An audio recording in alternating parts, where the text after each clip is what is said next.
لیکن قانون اساسی کے اثرات کافی حد تک کم ہو گئے۔ اس عرصے میں سلطنت کو بیرونی جارحیت اور قبضہ گیری کے خلاف اپنے دفاع کے حوالے سے شدید خطرات کا سامنا رہا۔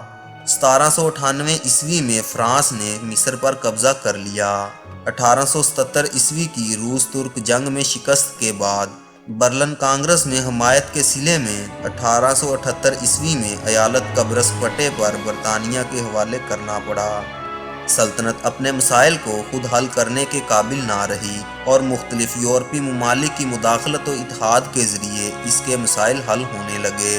مثال کے طور پر جنگ کریمیا، جس میں عثمانیوں نے روس کے خلاف برطانیہ اور فرانس سے اتحاد کیا تھا، حالانکہ اس عرصے میں اسے یورپ کا مرد بیمار کہا گیا، لیکن معاشی طور پر سلطنت کی بدحالی کا سبب اس کی ترقی پذیر معیشت میں نہیں تھا، بلکہ وہ ثقافتی خلا تھا۔